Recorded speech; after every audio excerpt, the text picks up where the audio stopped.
kita bakal ngebahas sesuatu yang sejujurnya benar-benar ngerubah cara kita ngelihat sepak bola modern. Kita akan bongkar habis-habisan gimana satu pemain berhasil merevolusi peran seorang kiper.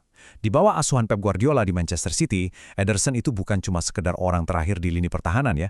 Dia justru jadi titik awal dari segalanya. Nah, coba kalian pikirin deh pertanyaan krusial ini.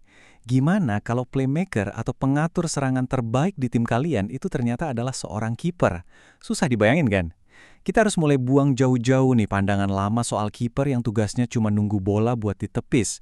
Ya, Ederson memang punya rekor luar biasa dengan 160 clean sheet buat Man City.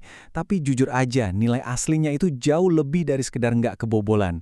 Dia itu ibarat senjata taktis paling mematikan yang beroperasi langsung dari kotak penalti. Terus, dari mana sih ketenangan yang luar biasa ini asalnya? Coba dengerin kutipan dari Ederson sendiri nih. Dia ngebocorin kalau rahasianya itu ada di latar belakangnya main futsal.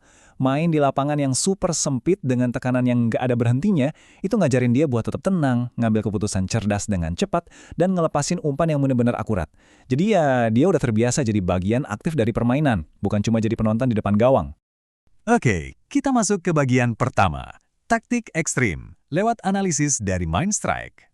Jadi gini cara kerjanya, analisis dari Mindstrike ini ngebongkar urutan taktisnya dengan jelas banget. Pertama, bayangin Ederson bakal maju sampai 40 yard ninggalin gawangnya.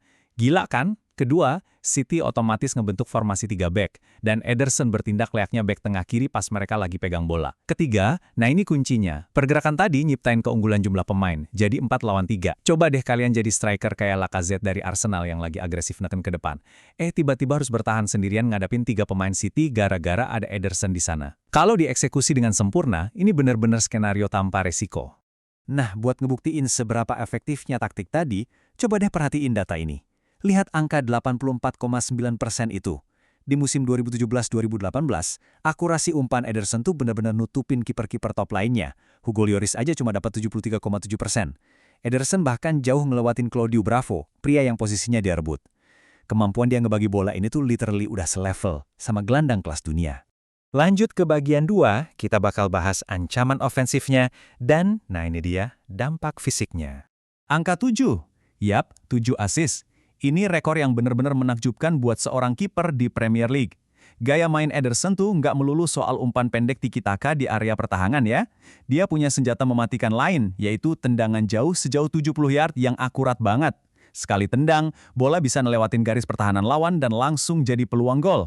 Umpan panjang kayak gini otomatis bikin lawan ketakutan dan terpaksa mundur dalam, yang secara instan ngerusak struktur pressing tinggi mereka. Tapi ya gitu, gaya main berani mati sebagai sweeper kiper ini ada harganya, dan harganya mahal banget. Coba kalian lihat data cedera musim 2023-2024 saja. Ederson sampai melewatkan total 111 hari, mulai dari masalah lutut, cedera otot, sampai tulang alisnya retak.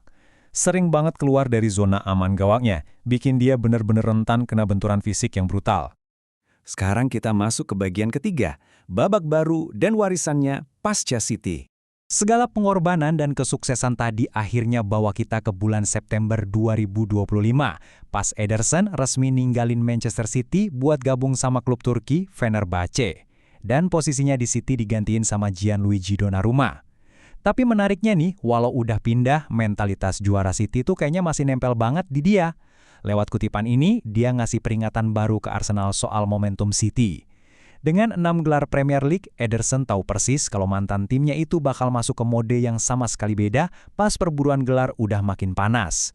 Nah, ini dia nih, bagian yang paling bikin geger dari laporan transfer belakangan ini. Ada rumor super kuat tentang tawaran 45 juta euro plus kontrak 5 juta euro per tahun. Buat apa? Buat bawa Ederson gabung ke rival sekota, Manchester United. Katanya sih buat ngegantiin Casemiro di musim panas 2026. Coba bayangin, seorang legenda City dirumorkan bakal nyebrang ngebela setan merah. Bener-bener gila kan? Jadi, ngingat semua rekor dan revolusi taktis yang udah dia bangun, pertanyaan provokatif buat nutut ulasan 5 menit kita hari ini adalah, kalau rumor itu beneran kejadian, akankah gaya revolusioner seorang Ederson bisa ngerubah total wajah Manchester United ke depannya? Silakan dipikirkan, dan sampai jumpa di ulasan berikutnya.